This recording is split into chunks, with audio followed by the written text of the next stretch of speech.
kenapa sih orang susah banget lepas dari hubungan toksik? Untuk menjawab pertanyaan ini, gue melakukan pendekatan yang sedikit saintifik, ya sedikit saja. Kenapa? Karena yang akan kita bicarakan tuh adalah hormon, pikiran, dan otak. Ini sebuah kompleksitas yang luar biasa. Jadi ya gue pikir nggak perlu sampai dalam, tapi yang penting teman-teman nangkep benang merahnya di mana gitu sih. Jadi ya pembahasan kita nggak jauh dari yang namanya dopamin, serotonin, vaporesin, oksitoksin, VTA, prefrontal cortex, insular cortex, dan lain sebagainya. Wah, berarti ini akan jadi pembahasan yang berat dong, Bang. Oh tidak, tenang saja. Seperti biasa, gue akan berusaha sebisa mungkin untuk membahasakan ini dengan bahasa manusia. Nah, ketika lu jatuh cinta, ketika lu memulai sebuah hubungan yang baru, maka lu akan merasakan perasaan nyaman yang luar biasa. Euforia, kebahagiaan, dan perasaan impulsif. Nah, dari mana perasaan-perasaan ini muncul? Munculnya dari bagian otak yang namanya VTA. Ketika lu jatuh cinta, kinerja VTA lu ini meningkat dan dia akan memproduksi hormon yang cukup terkenal yang namanya dopamin. Yang mana efek dari dopamin itu menyebabkan kenyamanan, kebahagiaan, euforia, dan impulsif lagi. Nah, selain jatuh cinta, banyak juga aktivitas manusia yang meningkatkan kadar dopamin ini. Misalnya kayak lu ngerokok, nonton bokep, atau mengkonsumsi obat-obat terlarang. Tentu dalam kadar yang berbeda-beda.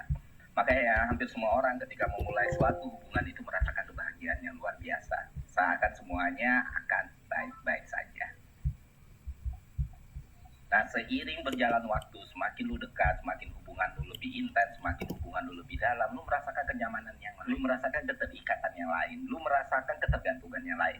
Dan penyebab dari semua itu adalah dua hormon yang namanya oksitoksin dan vaporesin.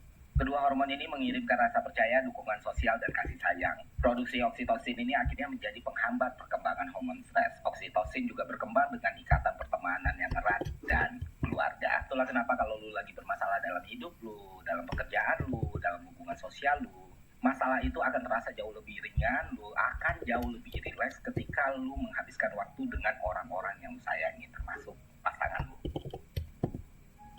Nah, balik lagi ke VTA, dopamin yang diproduksi ini ternyata menimbulkan efek negatif bagi bagian otak yang lain, yaitu prefrontal cortex. Yang bertanggung jawab pada kemampuan kognitif lu. Jadi masuk akal kan kenapa ketika lu merasakan jatuh cinta sulit sekali menggunakan akal sehat. Makanya bisa dibilang kalau lu belum ngerasa bego, berarti lu belum jatuh cinta, Pak.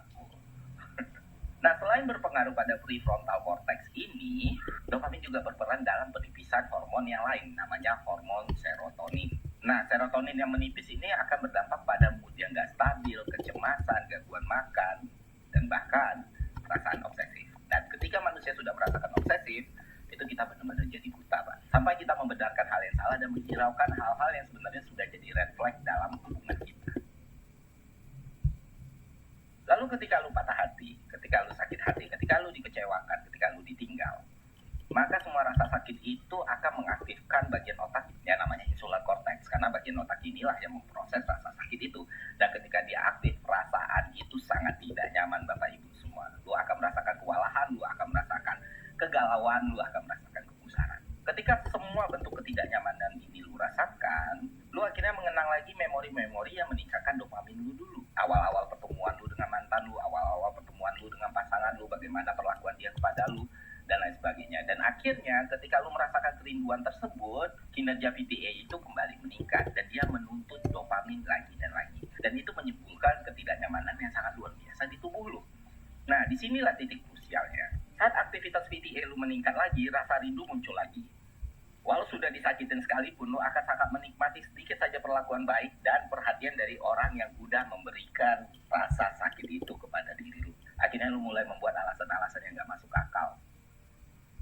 Misalnya kayak, yang ngertiin dia cuman gua, mungkin gua yang salah, mungkin gua yang kurang, kalau bukan gua siapa lagi, mungkin gua harus sedikit bersabar, mungkin gua harus sedikit mengenal dia, dan mungkin dia akan berubah.